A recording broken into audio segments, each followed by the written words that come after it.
25 years ago, Dr. Claire Dubois disappeared after joining a humanitarian convoy bound for war-torn Sarajevo, leaving behind no trace and plunging her family into a devastating spiral of grief and unanswered questions.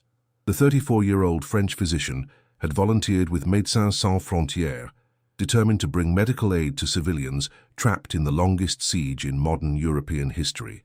Her disappearance not only shattered her parents, Henri and Marie Dubois, but also sent shockwaves through the international humanitarian community that had watched colleagues vanish into the chaos of the Bosnian War. Before we continue, subscribe and hit the notification bell. Here we reopen archived cases with respect and evidence. The convoy carrying Claire consisted of 3 white vehicles, marked with red crosses, loaded with antibiotics, surgical equipment, and blood plasma desperately needed in Sarajevo's overwhelmed hospitals. On November 12, 1993, the convoy departed from Split, Croatia, following what was considered the safest route through mountainous terrain toward the besieged Bosnian capital. Claire had sent her final letter to her parents just 2 days earlier, writing with characteristic optimism about the difference she hoped to make. "The children here need us, Papa. I cannot turn away from their suffering." Local authorities investigated various possibilities after the convoy failed to reach its destination. Initial reports suggested the vehicles had taken a wrong turn in the treacherous mountain roads, where visibility was poor and signage had been destroyed by months of conflict. Other theories pointed to mechanical failure or the possibility that the convoy had been deliberately diverted by false information. The most troubling scenario involved armed militias who controlled checkpoints throughout the region and had been known to target humanitarian workers despite international protection protocols. The Dubois family refused to accept official explanations that their daughter was simply another casualty of war. Henri, a retired literature professor, spent his life savings traveling to Bosnia multiple times, pleading with local authorities, international peacekeepers, and even former militia commanders for any information about Claire's whereabouts. Marie maintained Claire's childhood bedroom exactly as she had left it, refusing to remove her medical textbooks or the photographs of patients she had helped in previous missions to Somalia and Cambodia. Search efforts coordinated by the International Committee of the Red Cross yielded no concrete results. Helicopters scoured the mountainous regions where the convoy had last been seen, while ground teams investigated reports of abandoned vehicles and unmarked graves. The other convoy members, driver Tomislav Petrovich and nurse Sarah Mitchell from Britain, had also vanished completely, leaving families across Europe grappling with the same agonizing uncertainty that consumed the Dubois household. The international community's failure to locate Claire and her colleagues sparked outrage among humanitarian organizations. Critics argued that insufficient resources had been allocated to finding missing aid workers and that political considerations had prevented thorough investigations in territories controlled by various armed factions. The case became emblematic of the broader challenges facing humanitarian operations in active war zones, where the traditional protections of neutrality and medical immunity had been systematically violated. As months turned to years, official interest in Claire's case gradually diminished. Files were archived, search operations were suspended, and the Bosnian War moved toward its conclusion with the Dayton Agreement in 1995. Yet the Dubois family never stopped believing that answers existed somewhere in the scarred landscape of post-war Bosnia. They maintained correspondence with other families of missing persons, shared information through survivor networks, and kept Claire's memory alive through annual memorial services that drew hundreds of supporters from the medical community. The investigation had reached a dead end, but the questions remained as haunting as ever. What had happened to Claire Dubois on that mountain road in November 1993? Had she survived the initial attack on the convoy? Where had she spent her final days? And what had driven her to continue her humanitarian mission, even as danger surrounded her on all sides? Dr. Claire Dubois had always been drawn to the places where healing was needed most desperately. Her decision to join the Sarajevo convoy represented the culmination of a decade-long career that had taken her from refugee camps in East Africa to cholera outbreaks in Southeast Asia. Born in Lyon to middle-class parents who valued education and social responsibility, Claire had demonstrated exceptional academic ability from an early age, graduating summa cum laude from medical school at just 26 years old. Her colleagues at Médecins Sans Frontières described Claire as fearless but never reckless, methodical in her approach to treating patients under extreme conditions. She had earned respect for her ability to establish makeshift clinics in the most challenging environments, often working 18-hour days with minimal supplies while training local staff to continue care after international teams departed. Her personnel file contained glowing recommendations from mission coordinators who praised her cultural sensitivity and remarkable ability to communicate with patients despite language barriers. The Bosnian conflict had been raging for over a year when Claire volunteered for the Sarajevo assignment. International media coverage had brought global attention to the suffering of civilians trapped in the besieged city, where hospitals lacked basic supplies and medical staff worked by candlelight in basement operating rooms. Claire had followed the news coverage obsessively, studying maps and medical reports that documented the desperate need for surgical equipment and antibiotics to treat increasingly severe cases of malnutrition and war-related injuries. Her final weeks in France were spent in intensive preparation for what she knew would be her most dangerous assignment. Claire attended security briefings that outlined the complex web of checkpoints, sniper positions, and territorial boundaries that humanitarian convoys would need to navigate. She practiced emergency medical procedures that might be required if the convoy came under attack, and she memorized phrases in Bosnian, Serbian, and Croatian that could prove crucial in communicating with local populations or armed groups. The convoy that departed Split on November 12, 1993, represented months of careful planning and international coordination. Driver Tomislav Petrovic was a veteran of dozens of humanitarian runs, who knew the mountain roads intimately and had established relationships with checkpoint commanders throughout the region. British nurse Sarah Mitchell brought extensive experience from missions in Lebanon and Afghanistan, while Claire contributed specialized surgical skills that were desperately needed in Sarajevo's overwhelmed medical facilities. Intelligence reports had suggested that the chosen route offered the best combination of accessibility and security, avoiding areas where fighting was most intense while still providing a direct path to the besieged capital. The convoy carried not only medical supplies, but also communications equipment that would allow the team to maintain contact with coordination centers in Split and Zagreb. Each vehicle was equipped with satellite phones, GPS navigation systems, and emergency beacons that should have made it possible to track their location throughout the journey. Weather conditions on November 12th were challenging, but not prohibitive, with light snow and fog reducing visibility, without making the mountain roads impassable. The convoy made regular radio contact during the first 4 hours of travel, reporting normal progress through established checkpoints where guards examined documents and conducted routine inspections of the medical cargo. Tomislav's final transmission, received at 2:47 p.m., indicated that the convoy was approximately 60 kilometers from Sarajevo and expected to reach the city before nightfall. The planned route would have taken the convoy through the village of Pale, where Bosnian Serb forces maintained a major checkpoint that controlled access to several mountain passes. Previous humanitarian missions had reported mixed experiences at this location, with some convoys receiving swift passage, while others faced lengthy delays and aggressive questioning about their cargo and destination. International monitors had expressed concerns about the increasing unpredictability of militia behavior at checkpoints throughout the region. Claire's personal belongings recovered from her room in Split revealed the meticulous preparation she had undertaken for the mission.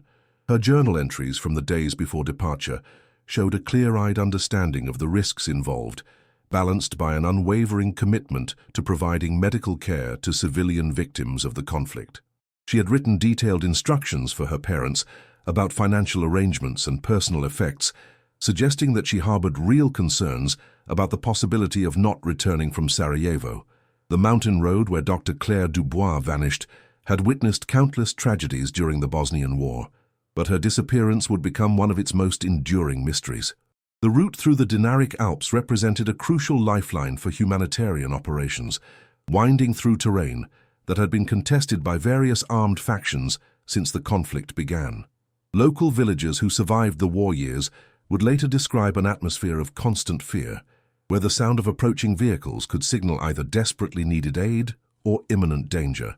Now I invite you to leave in the comments where you're watching us from, and the exact time you're listening to this story. We're interested to know which places and at what moments of day or night these documented accounts reach. The checkpoint at Pale had been established by Bosnian Serb forces as a key control point for monitoring traffic between Croatian and Bosnian territory. International observers had documented numerous incidents at this location, including the detention of journalists, harassment of humanitarian workers, and the confiscation of medical supplies that were desperately needed in besieged cities. The checkpoint consisted of concrete barriers, armed guards, and a command post that maintained radio contact with military units throughout the region. Witness accounts from other humanitarian convoys that had passed through Pale in late 1993 painted a picture of increasing tension and unpredictability. Some aid workers reported professional treatment and swift passage, while others described hours-long delays, aggressive interrogations, and threats of violence from guards who seemed to view humanitarian missions with suspicion. The deteriorating security situation had prompted several international organizations to suspend operations in the area, making Claire's convoy one of the last to attempt the dangerous mountain crossing. The investigation, launched immediately after the convoy's disappearance, focused primarily on the stretch of road between Pale and the next confirmed checkpoint at Sokolac, a distance of approximately 35 kilometers through some of the most remote terrain in the region. Search teams combed through dense forests and steep ravines, where vehicles could have left the road due to mechanical failure, adverse weather conditions, or deliberate action by hostile forces. Helicopter overflights revealed no obvious signs of wreckage or abandoned vehicles along the primary route. Local militia commanders initially denied any knowledge of the missing convoy, claiming that their units had not encountered the vehicles or their occupants. However, conflicting reports soon emerged from various sources, including rumors that the convoy had been diverted to an alternative route by armed guards who claimed the primary road was impassable due to recent fighting. Other accounts suggested that the vehicles had been stopped and searched multiple times, with extended delays that could have left them vulnerable to attack or mechanical problems. The families of the missing humanitarian workers demanded more intensive search efforts, arguing that insufficient resources were being devoted to locating personnel who had risked their lives to provide medical aid to civilian victims of the conflict. Henry Dubois organized a campaign that brought together relatives of missing aid workers from across Europe, creating pressure on governments and international organizations to expand search operations and investigate allegations of militia involvement in the disappearances. International peacekeeping forces operating in the region faced significant constraints in their ability to conduct thorough investigations. Many areas remained under the control of armed factions that were hostile to outside interference, while others were considered too dangerous for search teams to enter without substantial military escort. The complex political situation meant that any investigation required delicate negotiations with multiple parties, who often had conflicting interests and competing claims to territorial control. The discovery of abandoned military equipment and unmarked graves throughout the region provided grim evidence of the violence that had engulfed the area during the war years. Forensic teams working to identify remains of civilian victims often encountered evidence of atrocities that had been concealed by those responsible, creating hope among families of missing persons that their loved ones might eventually be found and properly identified through scientific methods. As winter settled over the mountains in late 1993, search efforts became increasingly difficult due to weather conditions that made many areas inaccessible to ground teams.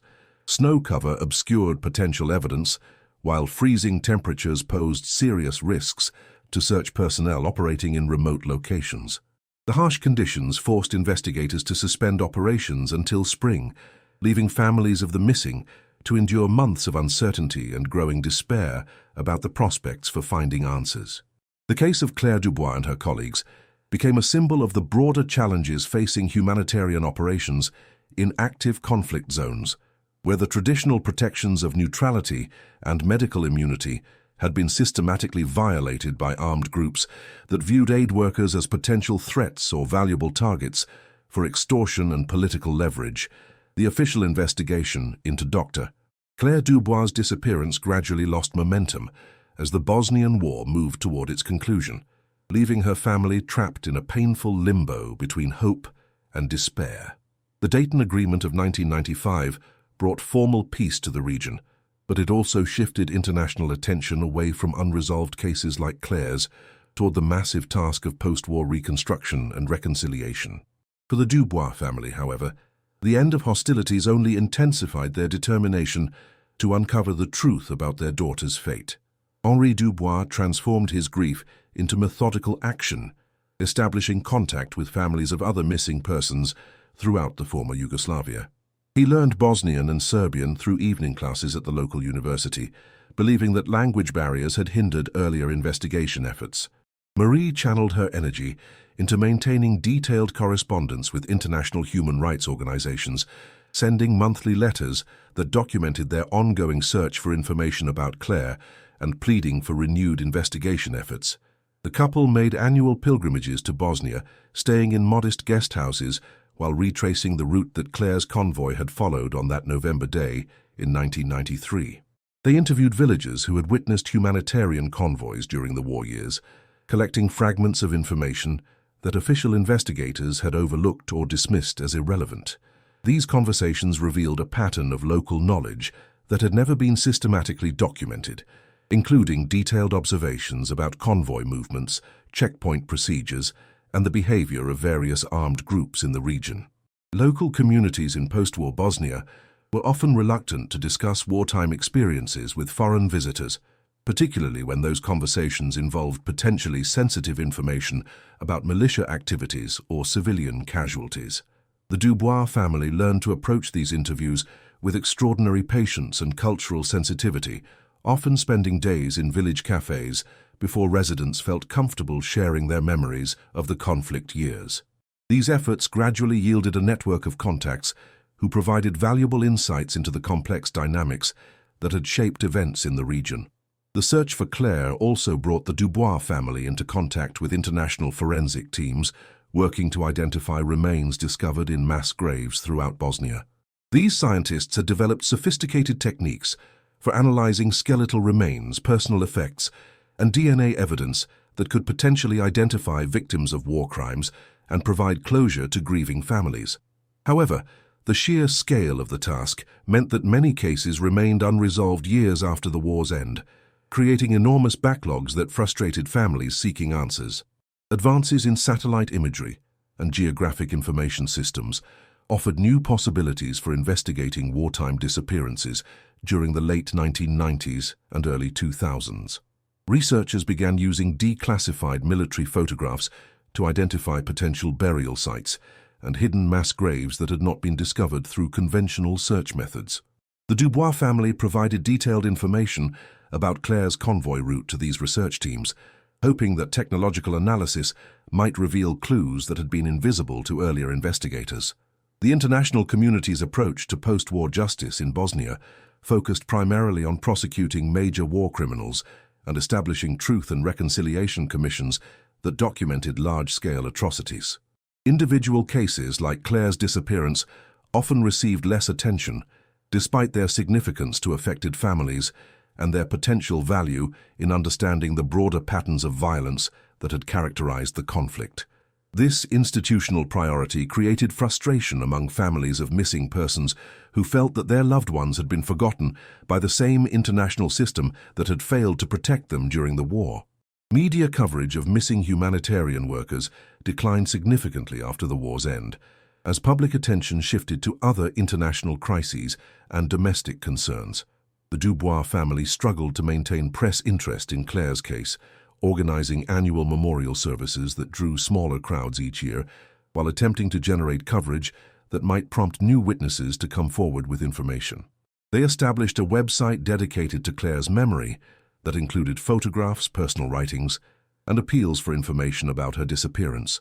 Support groups for families of missing persons provided crucial emotional assistance during the long years of uncertainty, but they also reinforced the reality that many cases from the Bosnian War would likely never be resolved. The Dubois family found themselves part of a larger community of individuals whose lives had been permanently altered by unresolved disappearances, sharing strategies for coping with ambiguous loss while maintaining hope that answers might eventually emerge through persistence and evolving investigative techniques. The abandoned warehouse on the outskirts of Tuzla had stood empty for nearly 2 decades, its corrugated metal walls weathered by harsh Bosnian winters and neglected by a community eager to move beyond the memories of wartime devastation. Built during the socialist era as a distribution center for agricultural equipment, the facility had been requisitioned by various military units during the 1990s conflict before being abandoned when peace returned to the region. Local authorities had occasionally discussed demolition or renovation plans, but bureaucratic delays and funding shortages had left the structure untouched until 2018. The construction crew contracted to renovate the warehouse for use as a logistics center had no reason to expect anything unusual when they began stripping away decades of accumulated debris and damaged building materials. Workers were focused on the practical tasks of removing asbestos insulation, replacing damaged roofing, and installing modern electrical systems that would meet contemporary safety standards. The project represented part of Bosnia's ongoing effort to attract foreign investment by modernizing industrial infrastructure that had been neglected since the war's end. Foreman Miroslav Jovanovic had overseen dozens of similar renovation projects throughout the region, transforming abandoned facilities into modern warehouses, manufacturing plants, and distribution centers. He approached the Tuzla project with professional routine, expecting to encounter the typical challenges of working with aging infrastructure that had suffered years of neglect and weather damage. His crew began their work in the main storage area, methodically removing damaged flooring and preparing to install new concrete foundations. The discovery occurred on a Tuesday morning in March 2018, when workers using pneumatic tools to remove damaged floorboards encountered an unexpected cavity beneath the concrete slab. Initial investigation revealed a small chamber that appeared to have been deliberately created during the building's original construction, possibly intended as storage space for valuable equipment or documents. The chamber measured approximately 2 meters square and contained several items wrapped in plastic sheeting that had protected them from moisture and decay. Among the items recovered from the hidden chamber were personal belongings that immediately caught the attention of the construction crew: a French passport bearing the photograph of a young woman, medical instruments wrapped in surgical cloth, and a leather-bound journal filled with handwritten entries in French. The passport identified its owner as Dr. Claire Marie Dubois, born in Lyon in 1959, with an expiration date of 1998. The photograph showed a woman with dark hair and intelligent eyes, wearing the formal expression typical of official documents from that era. Miroslav recognized the potential significance of the discovery and immediately contacted local police authorities, who arrived within hours to secure the scene and begin preliminary investigation procedures. Officers familiar with wartime cases understood that personal belongings from the 1990s conflict period often provided crucial evidence for families seeking information about missing relatives. The Tuzla Police Department had handled numerous similar discoveries over the years, as renovation and construction projects throughout Bosnia occasionally uncovered evidence related to wartime disappearances. The journal proved to be the most significant item recovered from the warehouse chamber, containing dozens of handwritten entries that documented experiences during the final weeks of 1993. Initial examination by French-speaking investigators revealed detailed accounts of medical treatment provided to wounded civilians, descriptions of hiding places in rural villages, and expressions of fear and determination that suggested the author had continued working under extremely dangerous conditions. The writing appeared authentic and consistent with wartime accounts from other humanitarian workers who had operated in the region. International attention focused on the warehouse discovery when news of the journal's contents reached families of missing humanitarian workers from the Bosnian War. The International Committee of the Red Cross confirmed that Dr. Claire Dubois had been listed among missing persons since November 1993, when her humanitarian convoy had disappeared while traveling from Split to Sarajevo. The organization expressed cautious optimism that the journal might provide new information about the fate of Claire and her colleagues, while emphasizing the need for thorough forensic analysis to verify its authenticity. Forensic experts from the International Criminal Tribunal for the former Yugoslavia were consulted to examine the journal and other items using advanced techniques for analyzing paper, ink, and handwriting from the 1990s period. These specialists had extensive experience evaluating documents related to war crimes and humanitarian violations, developing sophisticated methods for detecting forgeries and establishing the authenticity of evidence that might be used in legal proceedings. The journal recovered from the Tuzla warehouse contained 47 pages of handwritten entries that would transform the mystery of Dr. Claire Dubois' disappearance into a profound testament of humanitarian courage under impossible circumstances. Written in blue ballpoint ink on standard medical notebook paper, the entries spanned a period from November 15, 1993 to December 23, 1993, documenting Claire's experiences during the weeks following her convoy's disappearance on the mountain road to Sarajevo. If this case has already captured your attention, leave a like. It helps the story of Dr. Claire Dubois reach more people. The opening entries revealed that the humanitarian convoy had indeed been intercepted at a checkpoint controlled by local militia forces, but not in the manner that investigators had previously theorized. Rather than being attacked or detained, Claire and her colleagues had been separated and redirected to different locations based on their specific medical expertise. The militia commanders, facing a crisis of wounded fighters and inadequate medical care, had essentially conscripted the humanitarian workers to provide treatment while concealing their location from international authorities. Claire's writing described being transported to a remote village that she identified only as the place with 3 churches, where she was held in a partially underground clinic that had been established in the basement of an abandoned school building. Her captors had provided basic medical supplies and demanded that she treat wounded militia members while restricting her movement and preventing any communication with the outside world. Despite these constraints, Claire had begun documenting her experiences with the systematic precision that characterized her professional approach to medical missions. The journal entries revealed Claire's growing awareness that her situation was far more complex than simple detention by hostile forces. She described encounters with local villagers who brought injured family members to the makeshift clinic, often under cover of darkness and in obvious fear of discovery by militia commanders. These civilians had suffered various war-related injuries and illnesses, but lacked access to proper medical care due to the destruction of regional health infrastructure and the dangerous conditions that prevented travel to functioning hospitals. Claire's medical training and humanitarian experience had taught her to adapt treatment protocols to available resources, and her journal documented increasingly creative approaches to providing care with minimal supplies. She described performing surgery by candlelight, using improvised instruments, and training local women to assist with procedures that required multiple hands. These accounts revealed not only her professional competence, but also her growing emotional connection to the civilian population that had been caught between opposing military forces. The entries from late November 1993 showed Claire's realization that her initial captors had lost control over her situation, as different militia groups vied for control of the region and the valuable medical expertise she represented. She described being moved multiple times to different locations, always under cover of darkness, and with minimal explanation from the armed men who controlled her movements. These transfers had apparently been motivated by strategic considerations rather than concerns for her safety or well-being.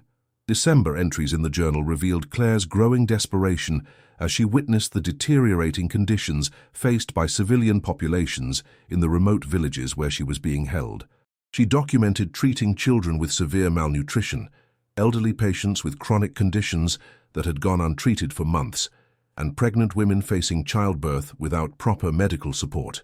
Her writing expressed frustration with her inability to provide adequate care, while simultaneously revealing her determination to help as many people as possible despite the constraints of her situation.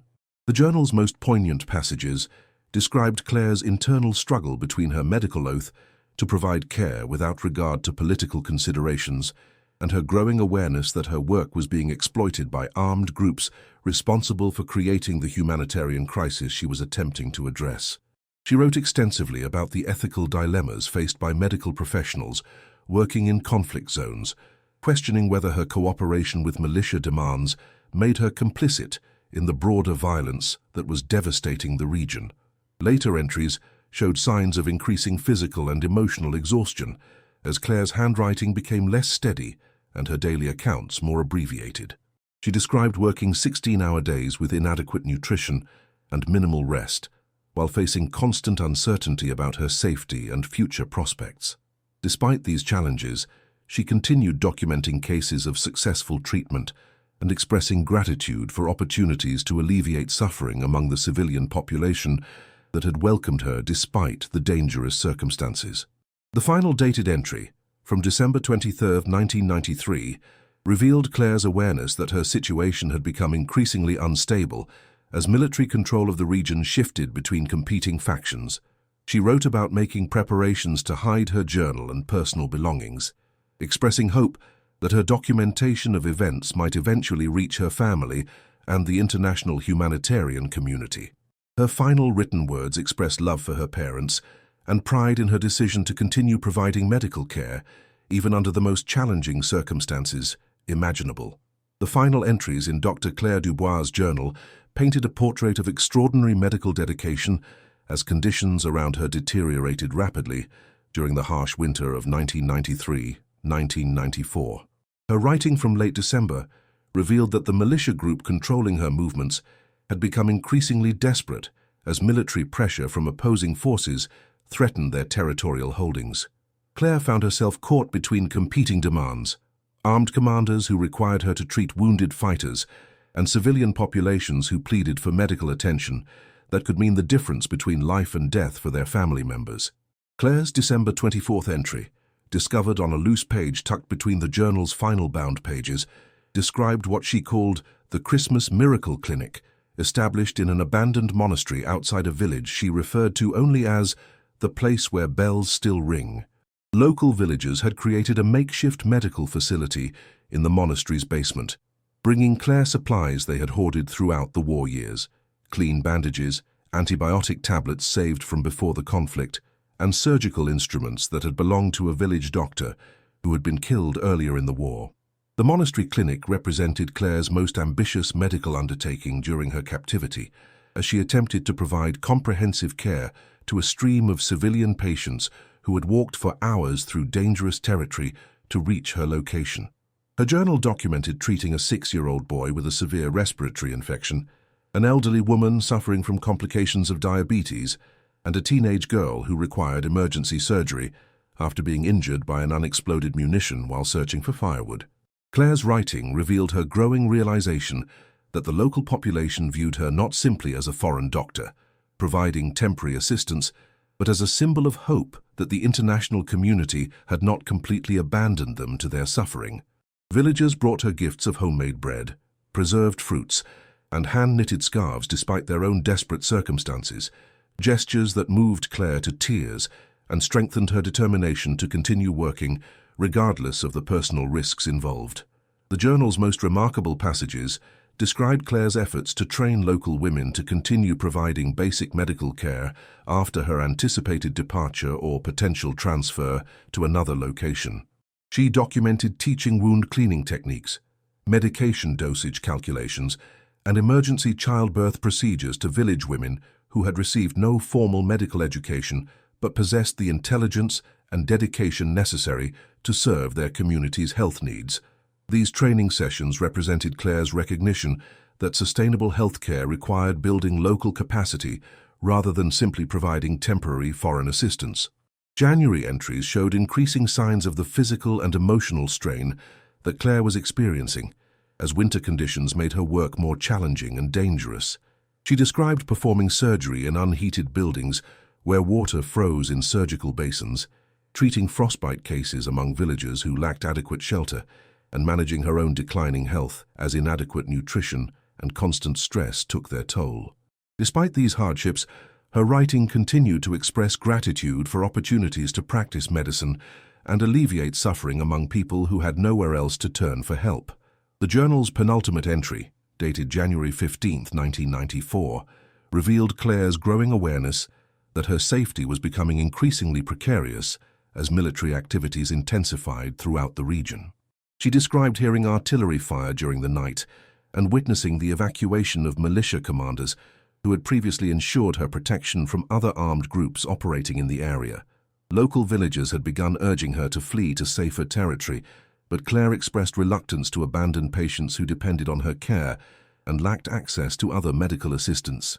Claire's final journal entry, written on January 18, 1994, demonstrated her characteristic blend of professional assessment and personal reflection as she contemplated an uncertain future. She documented completing treatment for her final patient, a newborn infant whose successful delivery had required emergency intervention when complications arose during birth. The successful case represented Claire's 127th documented treatment during her time in captivity, a remarkable achievement given the primitive conditions and limited resources available to her. The concluding passages of Claire's journal expressed her hope that her documentation of events might eventually contribute to a broader understanding of civilian suffering during the Bosnian conflict, while providing her family with some measure of closure about her fate.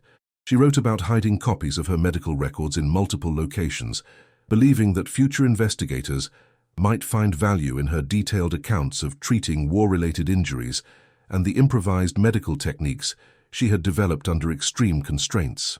Her final written words revealed Claire's acceptance of mortality, while affirming her commitment to the humanitarian principles that had guided her throughout her medical career. If these are my last written thoughts, I want my parents to know that I have lived according to the values they taught me. Every life I have touched here has reminded me why I became a doctor, and why medicine must always serve humanity rather than politics or power. The forensic analysis of Dr. Claire Dubois' journal revealed authentication details that transformed the warehouse discovery from a potential historical curiosity into a crucial piece of evidence about humanitarian operations during the Bosnian War. International experts examining the paper, ink composition and handwriting patterns confirmed that the entries had indeed been written during the 1993-1994 timeframe, using materials consistent with supplies available in the region during that period. The authentication process required months of scientific analysis, but the results provided definitive proof that Claire had survived for at least 2 months after her convoy's disappearance. The journal's contents prompted a renewed investigation into the fate of Claire's convoy colleagues, driver Tomislav Petrovich and British nurse Sarah Mitchell. Examination of Claire's writings revealed references to both individuals during the early weeks of her captivity, suggesting that the convoy members had initially been held together before being separated and sent to different locations based on their specific skills and the military needs of various armed groups. This information contradicted earlier assumptions that the convoy had been attacked and its members killed immediately after the November 12th disappearance. Local authorities in Bosnia, working with international human rights organizations, launched a comprehensive search of the region, where Claire's journal indicated she had been held during the winter of 1993-1994. The investigation team included forensic specialists, geographic analysts, and cultural historians who could interpret Claire's geographical references and match them to specific locations that had been controlled by various militia groups during the relevant time period. These efforts were complicated by the passage of 25 years and significant changes to the rural landscape that had occurred during post-war reconstruction efforts. The search for Claire's final resting place focused on a series of remote villages in the mountainous region between Tuzla and Sarajevo, where local residents had preserved oral histories about foreign medical workers who had provided treatment during the war years.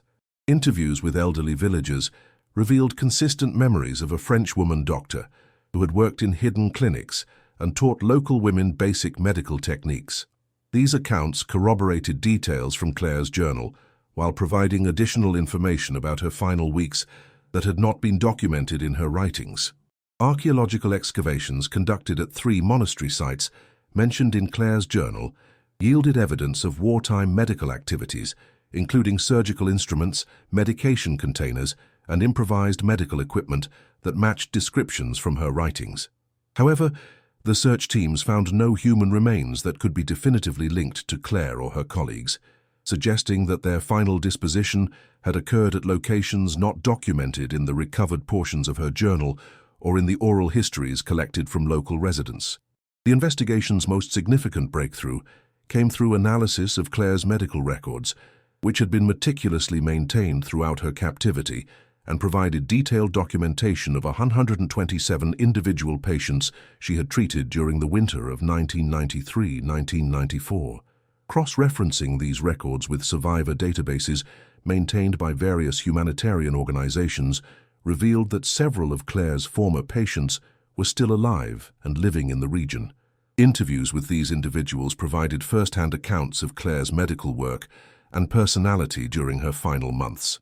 Former patients described Claire as an exceptionally skilled physician who had demonstrated remarkable adaptability in providing care under primitive conditions while maintaining professional standards that had saved dozens of lives. Their testimonies revealed that Claire had continued practicing medicine until shortly before her death, which they believed had occurred in late January or early February 1994 due to complications from pneumonia exacerbated by malnutrition and exhaustion. These accounts suggested that Claire had literally worked herself to death while providing medical care to people who had no other access to healthcare. The investigation also uncovered evidence suggesting that local militia commanders had made efforts to conceal Claire's death from international authorities, possibly to avoid accountability for their treatment of humanitarian workers or to prevent retaliation from international forces operating in the region.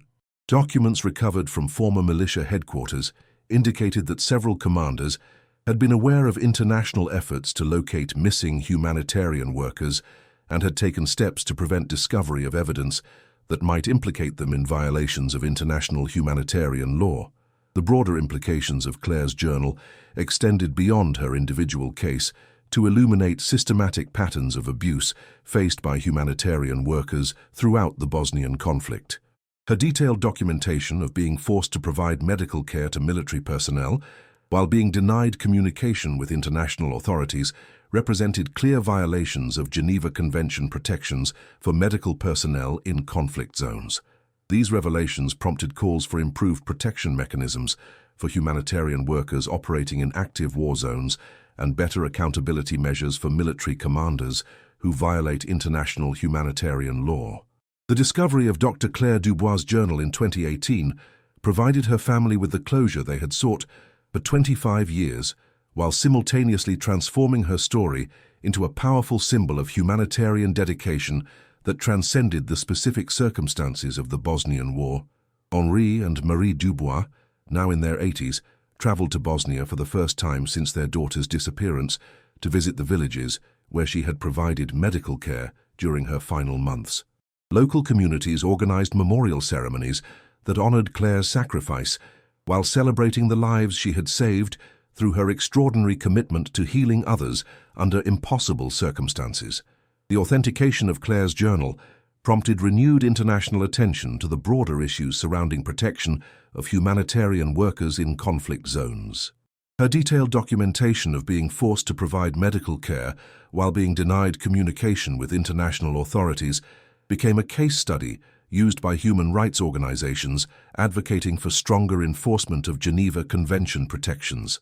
The International Committee of the Red Cross incorporated lessons from Claire's experience into training programs designed to prepare humanitarian workers for the complex, ethical and practical challenges they might face in active war zones.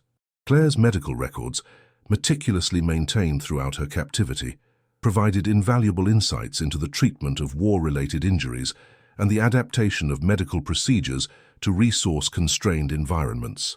Medical schools throughout Europe began incorporating her case into curricula focused on humanitarian medicine, using her documentation of improvised surgical techniques and community health education as examples of medical innovation under extreme circumstances. Her work demonstrated that effective healthcare could be provided even in the most challenging conditions, when practitioners combined technical competence with cultural sensitivity and unwavering commitment to patient welfare.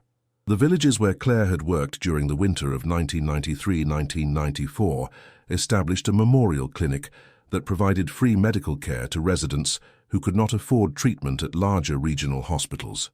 The clinic was funded through international donations from medical professionals who had been inspired by Claire's story, creating a sustainable healthcare resource that continued her mission of providing medical care to underserved populations.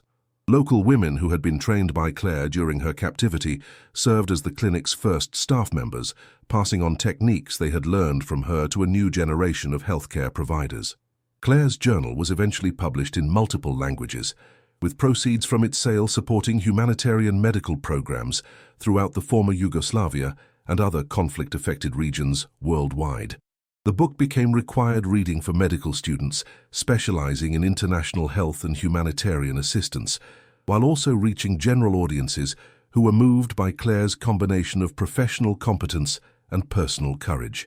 Her writing demonstrated that individual acts of compassion and dedication could create lasting positive change even in the midst of seemingly hopeless circumstances. The broader investigation prompted by Claire's journal led to the identification and proper burial of several other humanitarian workers who had died during the Bosnian conflict, providing closure to additional families who had spent decades seeking information about missing relatives.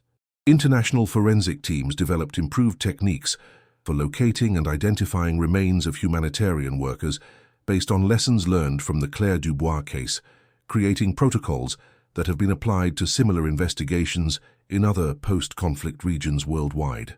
Educational initiatives inspired by Claire's story brought together medical students from former Yugoslav republics for annual seminars focused on humanitarian medicine and post-conflict healthcare reconstruction.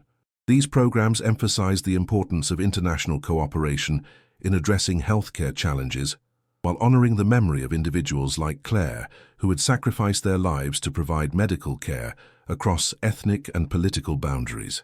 Participants in these programs often cited Claire's example as inspiration for their own commitment to serving vulnerable populations, regardless of political circumstances.